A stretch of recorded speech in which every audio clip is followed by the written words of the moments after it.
नमस्कार दोस्तों, आप सबका स्वागत है अपने यूट्यूब चैनल बायोग्लोज में।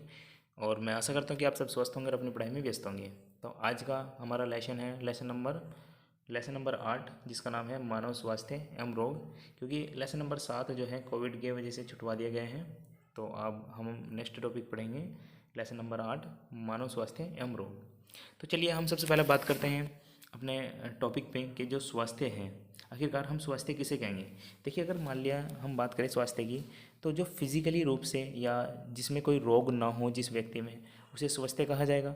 लेकिन ये पूर्ण रूप से सत्य नहीं है, क्योंकि विश्व स्तर पर कार्य करने वाली जो संस्था है WHO, वर्ल्ड हेल्थ ऑर्गेनाइजेशन, है ना, तो उसने अपनी ये परिभाषा कुछ अलग प्रकार से बताई है। चलिए देखते हैं क्या है कि स्वास्थ्य का अर्थ या रोग की अनुपस्थिति या शारीरिक स्वास्थ्य नहीं है। यानी कहने का मतलब ये है कि जो शरीर में कोई रोग हो या शरीर का स्वस्थ होना ही स्वास्थ्य नहीं है, बल्कि इसे पूर्णतः कैसे समझाया जा सकता है। जो शारीरिक रूप से स्वस्थ हो, वो मानसिकता भी उसकी अच्छी हो, और वो सामाजिक तौर तरीके से भी वो ठीक हो, उसे ही हम क्या कह सकते हैं, वही स्वस्थ हैं। ठीक है, तो आप स्वास्थ्य की परिभाषा समझ चुके होंगे। तो देखिए, जो विश्व स्तर पर जो संस्था है, विश्व स्वास्थ्य संगठन, जो 1904 में विश्व की जो स्वास्थ्य की परिभाषा कुछ इस प्रकार से दी उन्होंने। देखिए, अगर हम बात करें कि अच्छे स्वास्थ्य के लिए, अगर हम बात करें अच्छे स्वास्थ्य के किस प्रकार से रखा जा सकता है, कि अच्छा स्वास्थ्य बनाए रखने के लिए एक तो संतुलित आहार लेना चाहिए, प्रतिदिन व्यायाम करना चाहिए, है ना, और प्रतिदिन अच्छे फ्रूट्स लेना चाहिए। तो ये सब क्या है, एक स्वास्थ्य के लिए एक महत्वपूर्ण तथ्य हैं। चलिए, अगर हम रोग की बात करें, आखिरकार रोग क्या है, क्योंकि हमारा लेसन भी क्या है, मानव स्वास्थ्य हम रोग। तो ये रोग क्या है कि अगर मान लिया कोई अंग है शरीर का या कोई ऑर्गन सिस्टम है, अगर मान लिया वो सुचारू किसी कारक की वजह से सुचारू रूप से कार्य ना करें, तो वही रोग है। चलिए देखते हैं परिभाषा कैसे है कि जो डिसीज़ है, ये रोग है, यानी कि जब एक या अधिक अंग या अंग तंत्रों के कार्यों पर प्रतिकूल प्रभाव पड़े, जिससे शरीर के विभिन्न लक्षण उत्पन्न होते हो, जिससे शरीर में क्या हो, विभिन्न लक्षण उत्पन्न हो जाए, उसे ही हम क्या कहेंगे, डिसीज़ कहेंगे, वही रोग है। तो रोग निम्न 2 प्रकार के हो सकते हैं।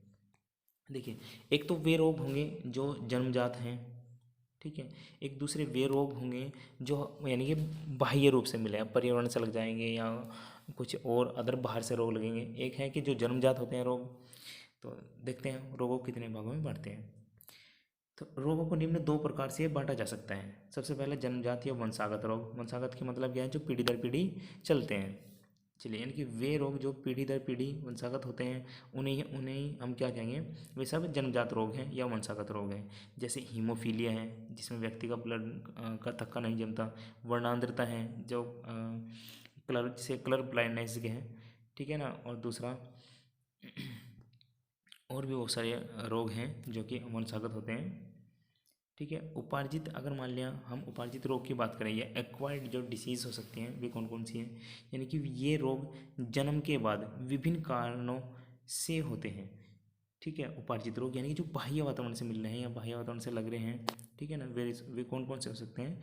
नंबर 1, अगर हम बात करें संक्रामक रोग, ठीक है ना। संक्रामक रोग क्या है, यानी कि जो बाहर से इन्फेक्शन फैल रहा है, ठीक है ना, वे डिसीज़ कौन कौन सी है, यानी कि वे रोग, ठीक है, जो रोगाणु मतलब जो वायरस के द्वारा, फंजाई के द्वारा, कवक के द्वारा, फंजाई कवक एक ही बात है, और जीवाणुओं के द्वारा होंगे, वे क्या है।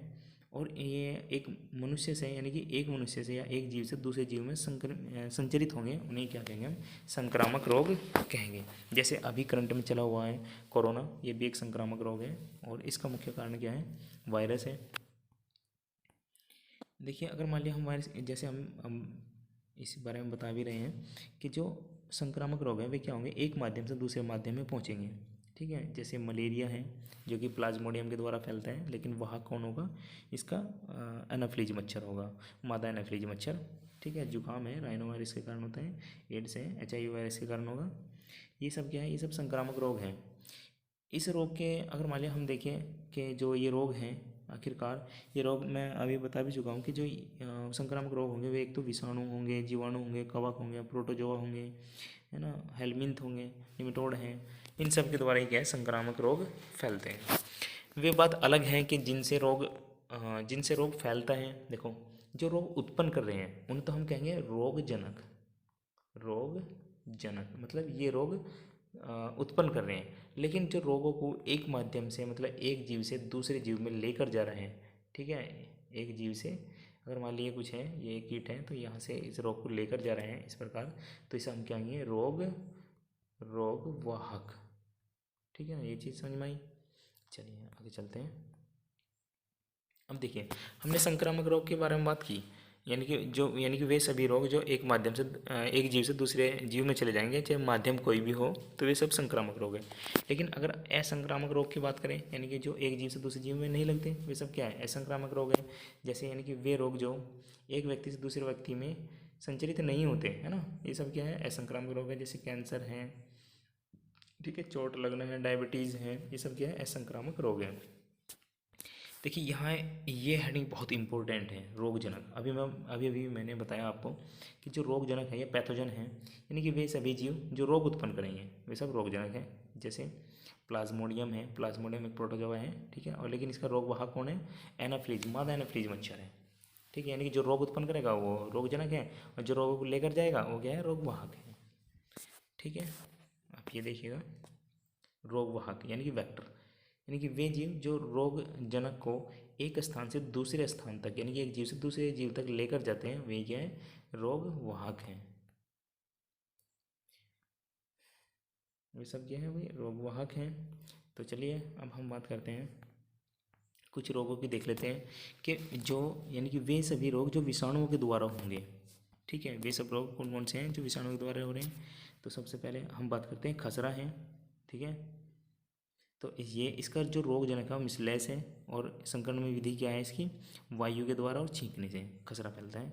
ठीक है, अगर हम पोलियो की बात करें तो पोलियोमाइलिटिस, ठीक है, ये इसका रोगजनक है और दूषित जल के द्वारा फैलता है। ठीक है, इसके बाद अगर हम देखें जो रैबीज़ है, कुत्ते काटने से फैलता है, लेकिन वायरस क्या है इसका, रैबीज वायरस, ये रोगजनक है, और इसका जो रोग वाहक है वो कुत्ते के काटने से फैलता है, क्योंकि अगर एक कुत्ता काट लेगा और फिर तो इससे क्या हो जाएगा, जो रैबीज़ है ये रोग होगा। ठीक है, इसके बाद अगर हम स्मॉल पॉक्स की बात करें, चेचक, तो ये वेरियोला वायरस है, ठीक है, और वायु के द्वारा फैलता है। ठीक, इसके बाद अगर हम गलसुआ की बात करें, है ना, तो गलसुआ भी किसके द्वारा फैलता है, वायरस के द्वारा फैलता है, और ये इसका वाहक कौन है, वायु के द्वारा। तो अब हम नेक्स्ट वीडियो में बात करेंगे जीवाणु के द्वारा उत्पन्न रोग। तो तब तक के लिए बने रहिए दोस्तों हमारे यूट्यूब चैनल से।